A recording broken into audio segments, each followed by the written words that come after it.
Okay, so to begin, what we're dealing with here today is extending a BNO visa. So it's not an initial application. This is a situation whereby you've had a BNO visa already and you're looking to get another one.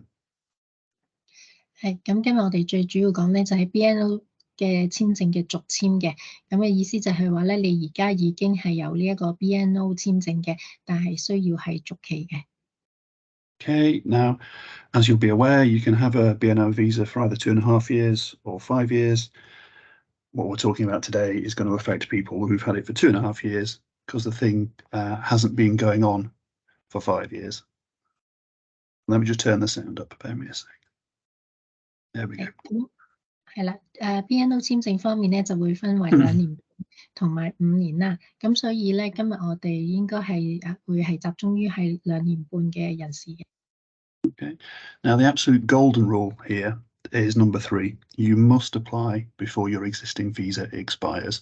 If you take away one thing from this meeting today, it's that.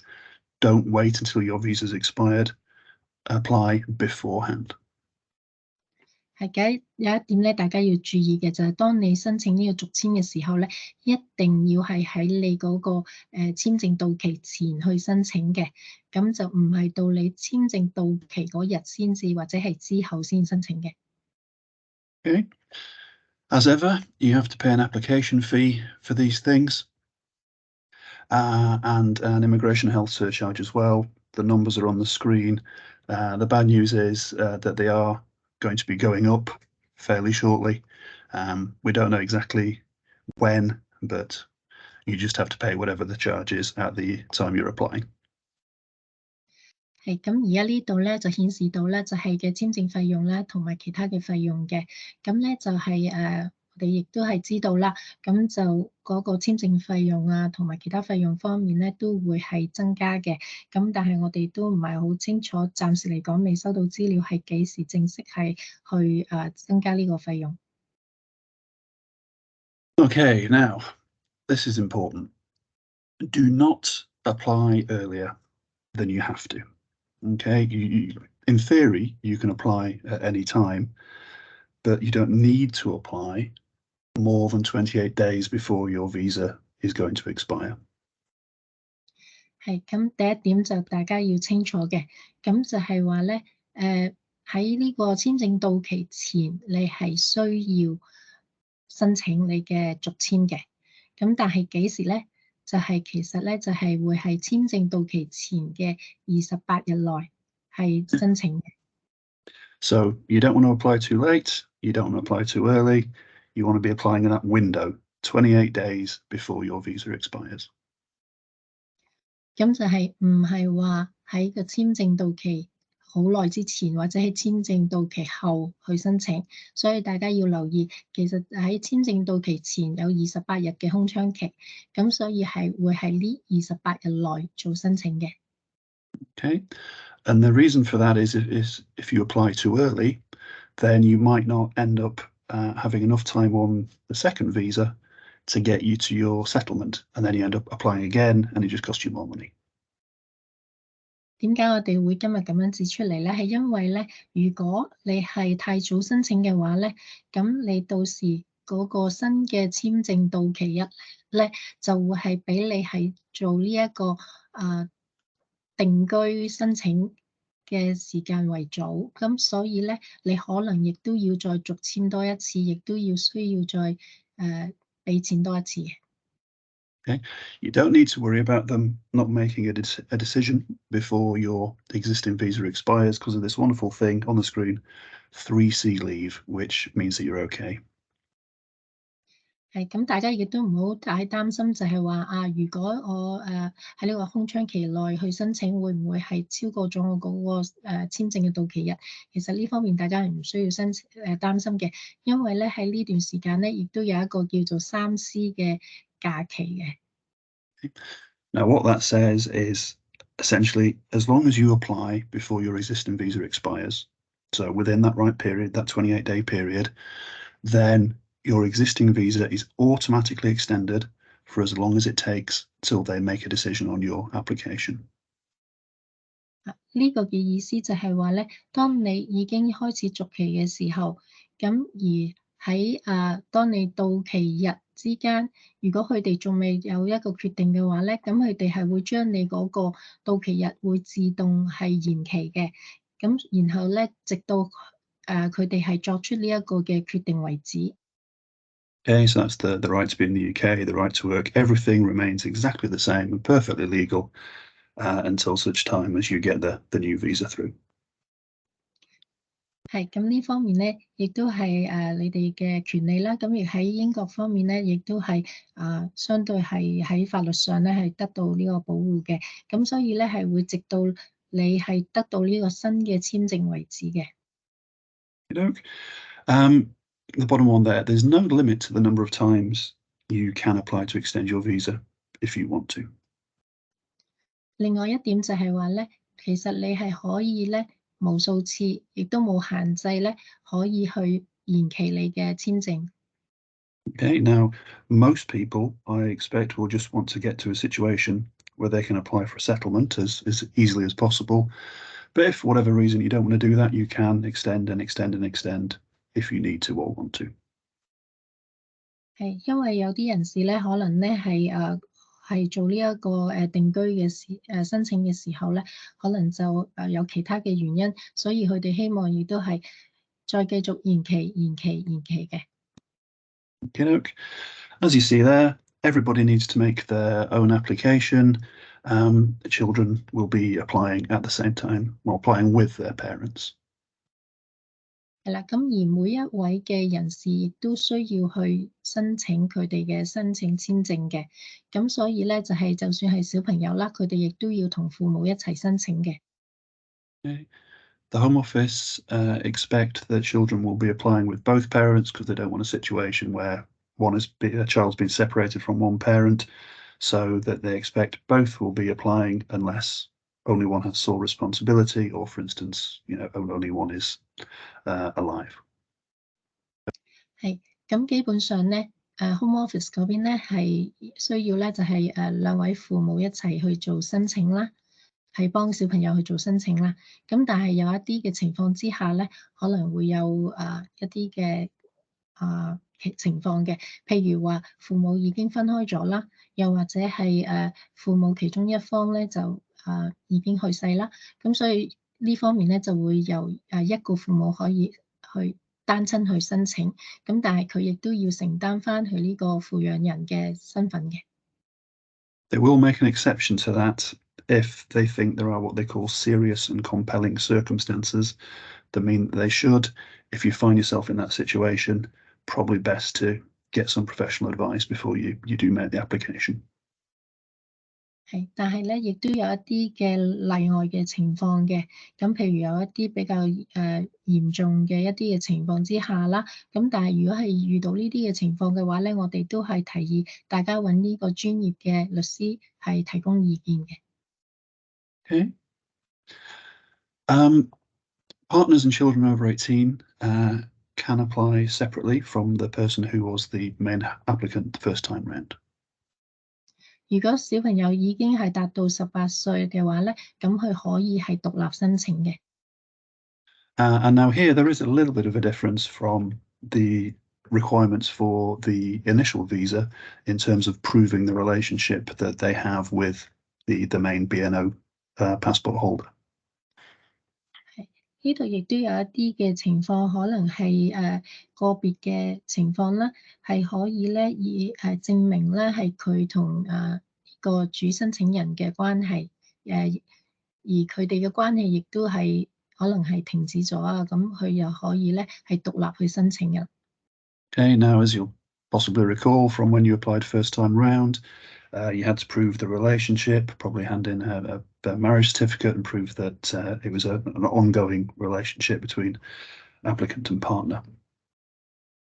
咁譬如就係話當你第一次申請嘅時候啦，咁你就證明兩個夫婦嘅關係啦，咁好似你係要遞交呢一個嘅婚姻證明啦書啦，咁所以咧喺呢方面咧繼續你哋嘅申請嘅時候咧，亦都要提供呢啲嘅資料。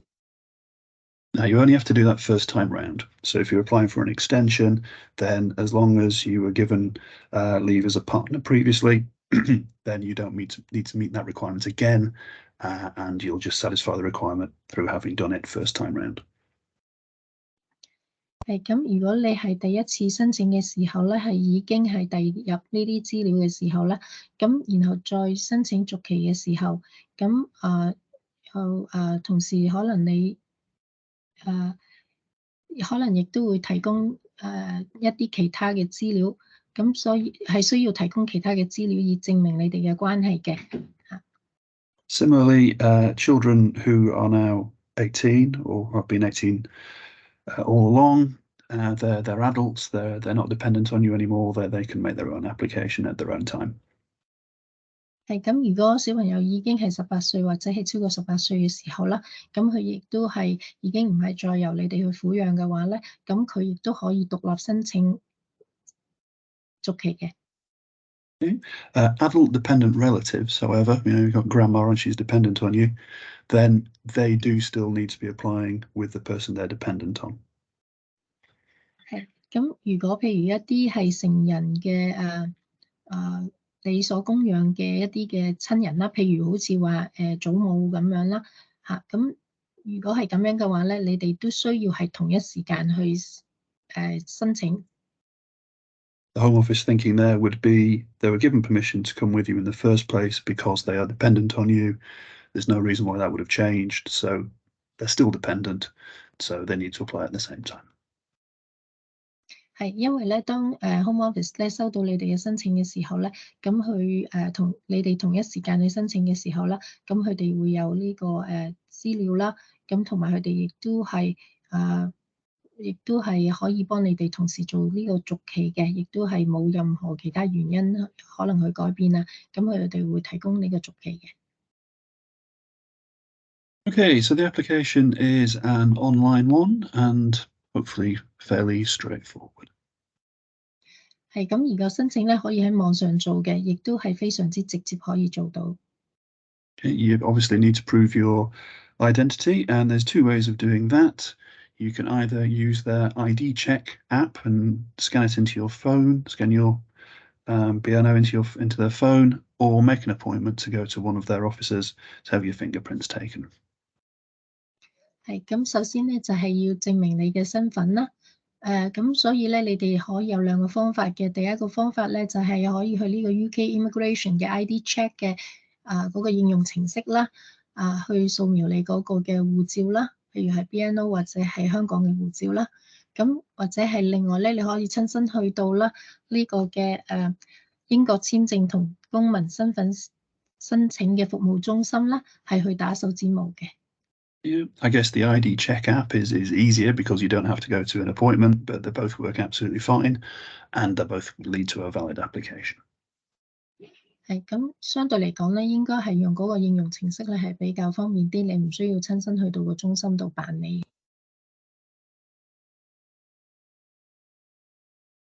And when you go into the online application, what you'll see is something that looks like this. 係咁，當你咧去到嗰個網上嘅時候咧，咁你就會睇到而家呢一個嘅頁面嘅。Okay, we don't need to go through and read every single word on it, but as you'll see, it's pretty straightforward. It's pretty intuitive. You just answer the questions as you go along. 係，大家都睇到啦。咁我哋唔會每一個去講啦。咁所以咧都係係好直接嘅，你淨係去回答翻佢所有嘅資料就得㗎啦。And so it continues. As I say, at every stage, it's written in plain English. It tells you what to do. Hopefully, you shouldn't have any difficulties with that. 係咁，頭先咧嗰個網頁度啦，你都睇到非常之直接嘅，咁應該嚟講咧都唔會有啲咩嘅問題嘅。Okay, more of the same there. If you do find any problems as you go along, you can always pause your application, save it, and then there's various places you can turn to for advice or to answer any questions that you might have.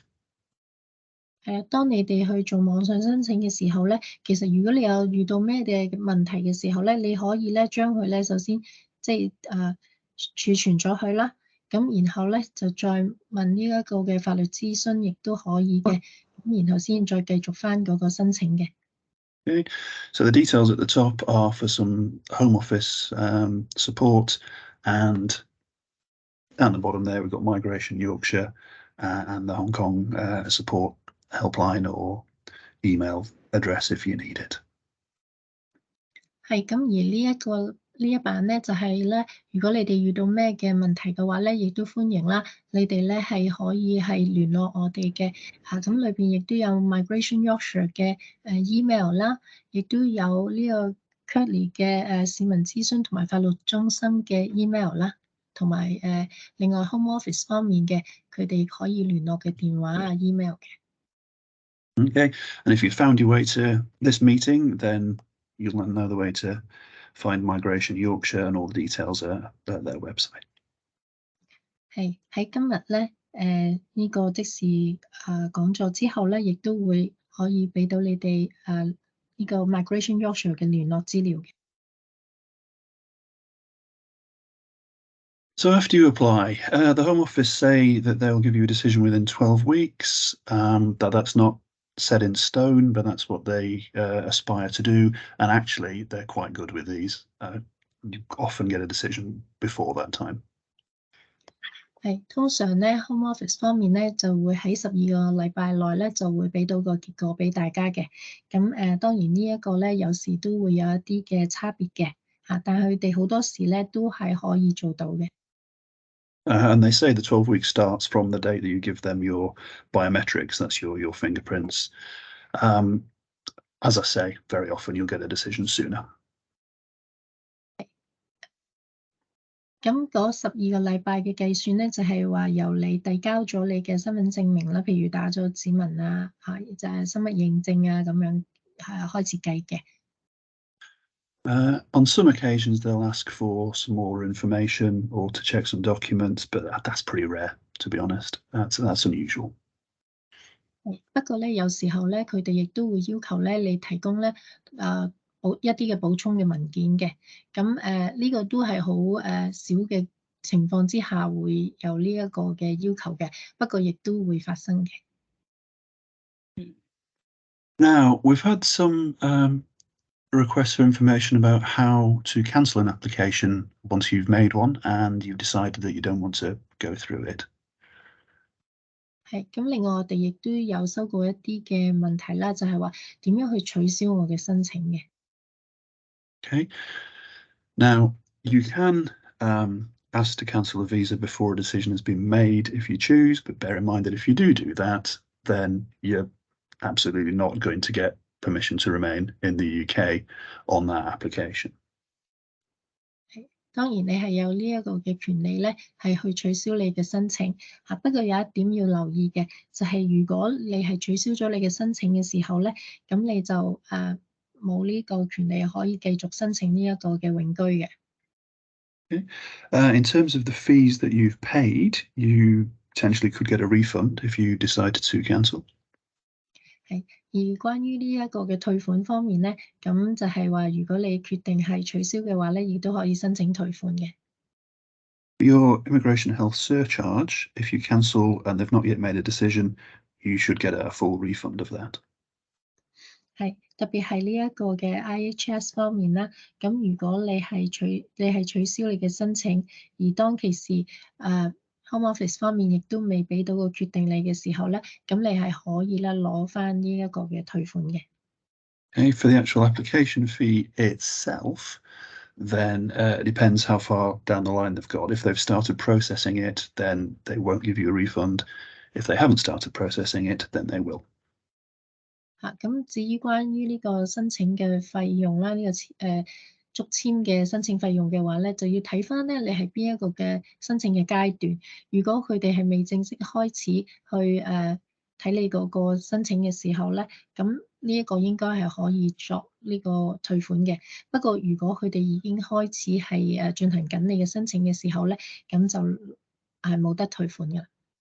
Okay, now obviously they're not going to give you a refund, excuse me, if they've made a decision, so you can't, if you get refused, say, oh, I didn't want a visa after all, can I have a refund, please? That won't work.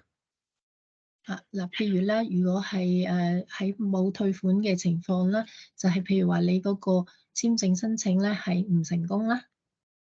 Okay. Equally, if they grant you a visa and you don't use it for whatever reason, then, well, you're not going to get a refund there. That's your choice not to use it.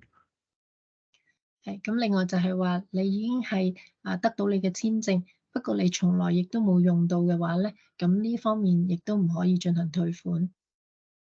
And there's no refund if you leave, say, halfway through your visa. There's still a year left on it. You might think, oh, can I get a year of immigration health surcharge back? I'm afraid not. 另外一方面，譬如話假設下你已經係用咗一半啦，譬如話1年半，咁然後跟住個1年半之後你就取消啦，咁呢一方面亦都唔可以攞返，譬如好似係呢個 IHS 嘅費用嘅。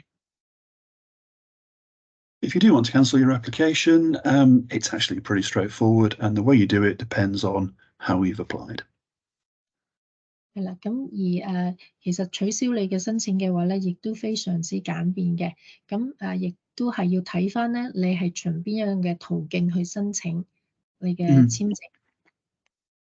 If you proved your identity through the Home Office app that we mentioned earlier, then within that app there's a little button that says withdraw this application.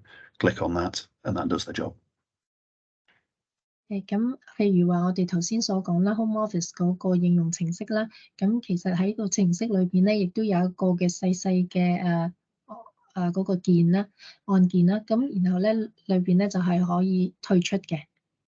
Okay, if you've done it the other way, excuse me again, if you've done it the other way and given your fingerprints at an office, then you contact the Home Office. There's an online link which will put up somewhere, and you just simply tell them that way. Again, fairly straightforward.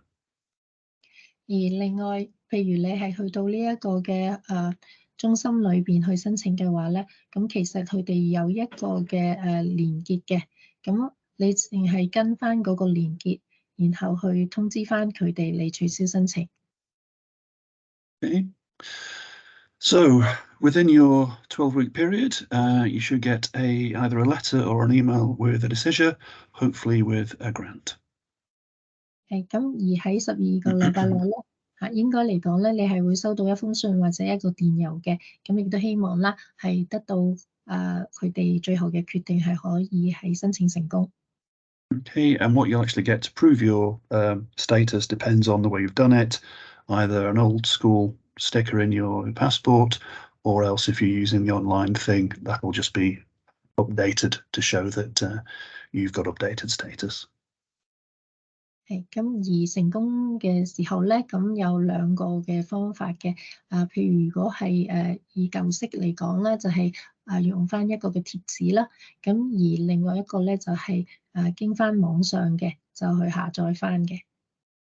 Hopefully it won't happen, but if for any reason the application is refused, they will send you a decision explaining why they've taken that decision, give the reasons for the refusal.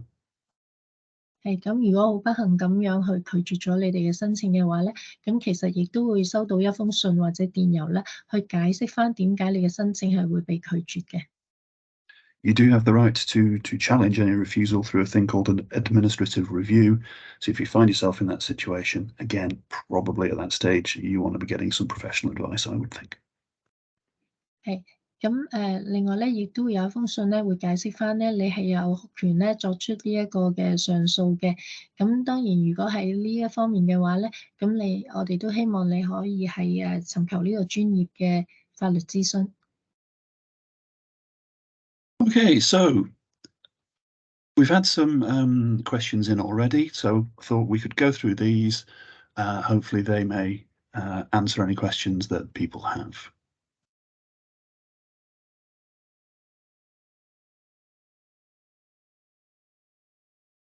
You with us, Crystal? Yes, I'm here. Okay. Waiting. All right. So these are the questions we've got so far. So you look at the first one. Can a BNO visa which was extended too early be cancelled? 第一個問題咧就係話如果我哋嘅 BNO 簽證咧，申請續簽如果太早嘅話，會唔會被取消？ Okay, well, the short answer to that is, well, yes, you could, but why would you? Really, the thing to do is wait until that visa has run its course, and then apply for an extension. 係其實就好簡單嘅，就係其實點解你唔等到你個簽證就嚟到期，然後先至申請呢一個嘅續簽？ Okay, which kind of ties in with the next one. What to do next if the residence isn't long enough to meet the ILR criteria, but the visa is expiring? 第二條問題咧，如果我嘅居住嘅時間係唔足夠去申請呢一個嘅永居嘅時候，咁但係我個簽證又已經到期啦，會點樣做？ Okay, so the situation there, you need to, if your visa is expiring, you need to apply to extend it, you need to apply for another one. Remember, you can apply to extend as many times as you need to. 係，咁其實咧亦都係啦，就係話當你嘅 visa 簽證到期之前，咁你就可以申請續簽。咁我哋頭先亦都提過咧，就係個續簽嘅次數咧係可以係無限嘅。Would IHS fees be refunded? Well, we've sort of dealt with that. The answer to that is, excuse me, if you've been granted status, no. If you haven't yet, yes. 係，咁另外一個問題咧就關於 IHS 嘅費用啦，係咪可以係退款嘅？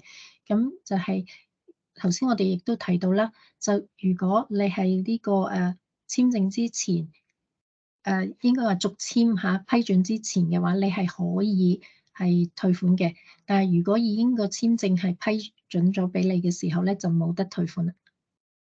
Harry, sorry, we've got a follow-up question related to the extension of visa. Somebody's asking, they have applied for the visa extension within 28 days, as advised, but the visa was granted earlier, so before the older visa expired. So they are short of 10 days to ILR, what they should do next. But that's fine, because there'll be a 28-day grace period at the end of this one. So they can apply 28 days before the 5 years is up. So they'll be within that window there.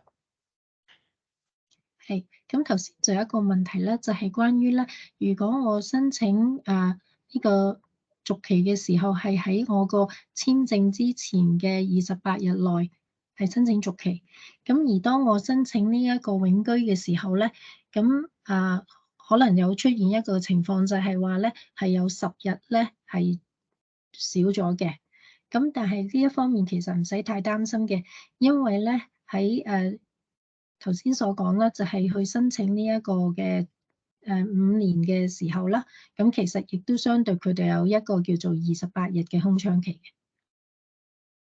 Okay, so the next one was, how would the Home Office deal with a visa extension for a child in a situation where one of the parents applied for a BNO visa but did not come to the UK?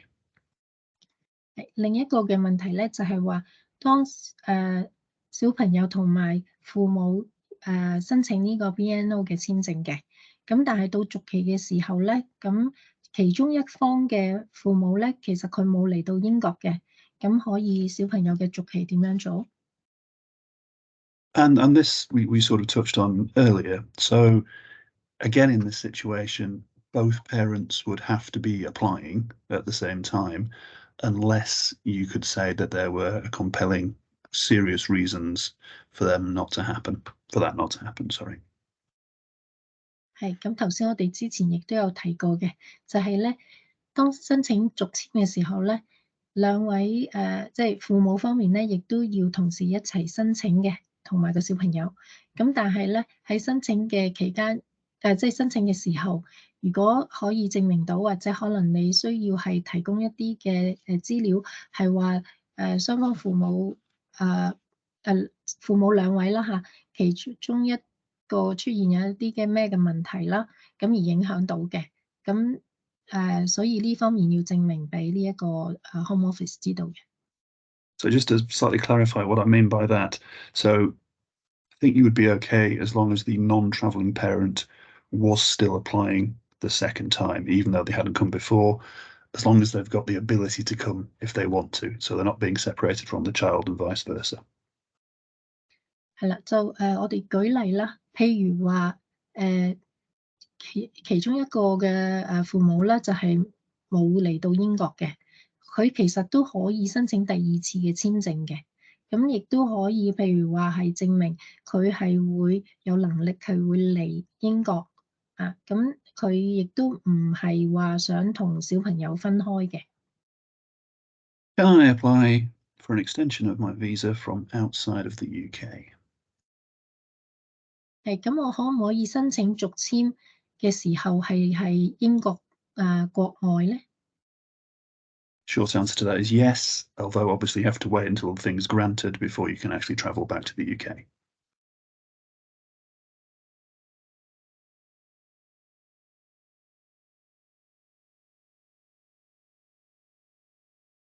Sorry, Crystal, you there? Sorry. 係 mute 嚇，係咁頭先嗰個答案就係話咧，係可以嘅，不過咧就要等到嗰個簽證係批咗出嚟，然後你先至可以翻嚟英國。Okay. The next question was, would the Home Office decline my application for a visa extension if I had not come to the UK? 係啦，咁另外一條問題就係話Home Office 方面會唔會係拒絕我個申請咧？係當我簽證續期嘅時候。Well, a bit of an odd situation if that did happen, because generally people do use their visas, but no reason, as far as I'm aware, why they would. 係咁呢方面亦都有可能出現，不過基本上嚟講咧，應該亦都冇乜原因咧，佢係會拒絕你嘅簽證嘅。Okay, if you're eligible for a BNO visa, you're eligible, and they'll grant you another one. 係咁，基本上如果你已經係有申請 BNO visa 嘅簽證嘅資格嘅話咧，咁應該嚟講你亦都喺下一個續簽應該冇問題嘅。But if you'd not spent any time in the UK, then the second one would effectively be the first one, and you wouldn't be counting any time towards settlement. So you'd be starting at day one for getting your 5 years. 係咁最主要就係話，如果你冇時間係喺英國嘅話咧，咁可能亦都會影響到第二個嘅續簽啦。咁但係當然啦，就係話而當你申請呢個5年後嘅定居即係永居申請嘅時候咧，咁亦都要計翻你嗰個從第一日到英國開始計嘅時間嘅。Next one is there a fee waiver for those unable to pay the fees for an extension? 咁另外就係想問啦，如果我係冇能力支付呢一個嘅續簽嘅費用嘅時候，我可唔可以豁免？ Okay, and the short answer to that, I'm afraid, is no, there isn't. 係咁好可惜，咁應該嚟講就係唔可以。It is possible to apply for a fee waiver for some visas, but not this one. 係有一啲嘅簽證咧係可以申請豁免，不過唔會係呢一個。The last one at the bottom of the page there, if someone had their no recourse to public funds removed from their visa and they applied for a visa extension, would that automatically renew on the same basis? 係咁，如果有一啲嘅人士啦，已經係將佢嗰個可以即係NRPF 嗰個就係唔可以動用福利資源嘅話咧，咁佢如果當佢申請呢一個簽證續簽嘅時候，係咪亦都可以自動有翻係咪可以自動係移除呢一個嘅條款嘅？ So just to perhaps clarify that a little, the NRPF, the no recourse to public funds, that's the condition on most BNO visas that says whilst you can work, you can't apply for and receive most benefits in the UK. 咁我哋再提翻啦，呢一個嘅NRPF 呢一個咧，最主要就係話唔可以咧使用呢一個嘅福利嘅。咁喺呢方面咧，其實就係話喺當你申請呢個 BNO 簽證嘅時候咧，就係首先咧你係唔可以咧係申請任何英國嘅福利。Okay, and it's possible to have that condition removed if you find yourself in serious financial hardship. To do that, you have to apply for the Home Office, and they'll decide whether or not to do that. 而關於呢個條款咧，係如果當你遇到一啲經濟上嘅困難嘅時候咧，咁係可以同呢一個 Home Office 咧去申請移除嘅。Okay, and if the Home Office have agreed that previously and you extend your visa, it should be on the same basis as before. So yes, it should come automatically with the no recourse condition taken off. 係咁，所以相對嚟講咧，如果你之前係同 Home Office 申請咗嘅時候，咁已經移除咗你呢一個嘅條款嘅時候咧，當你去續簽嘅時候咧，咁應該咧你嘅新嘅簽證亦都會係將呢個條款移除。Okay, I mean the Home Office don't always get everything right, and if your new visa turns up with that on, then if you contacted them, pointed out that previously they'd agreed, then that should be amended.